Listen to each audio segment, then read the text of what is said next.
Ito yung sinuspending AO number 2024-046 Vehicle Ownership Transfer. Sasabihin ng tao na nakaregister doon sa bahay na pinuntahan. Tagal ko nang binenta yan.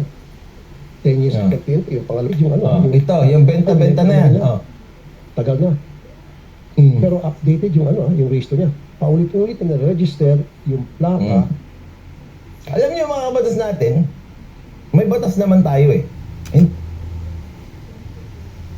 Hindi niyo lang kasi alam eh.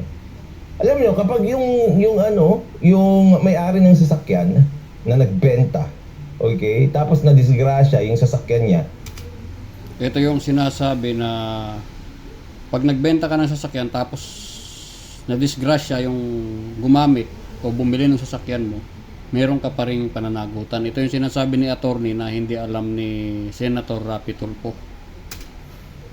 doon sa kamay ng bagong may-ari na bumili, may Supreme Court decision tayo na yung nagbenta ng sasakyan na nakapangalan pa rin sa kanya yung sasakyan na yon. In other words, hindi na nalipat yung rehistro. Meron pa rin siyang liability. Kaya gumawa ang LTO dito ng mga patakaran na kapag hindi mo na-register o hindi mo na ipaalam sa LTO, kung hindi ako nagkakamali, napakalaki ng multa. Which is, sinasabi ni Atty. Libayan, labag daw sa batas yun.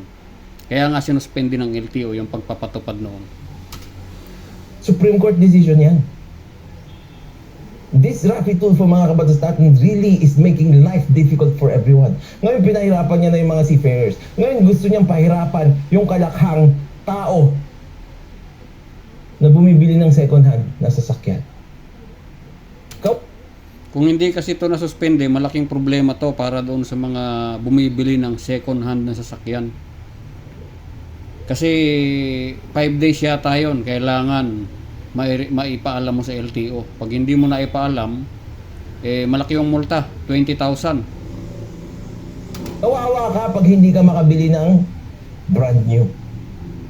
I'll tell you frankly, mga basan, for the longest time, no, second hand ang binibili kong sasakyan. Isang beses lang ako bumili ng brand new. Yun yung sasakyan ni Atty. Magalong. Kasi walang second hand pa noon eh. Nung nagkaroon ng hybrid vehicles. Kasi alam niyo naman, environmental science ako. Diba? Just to make a statement.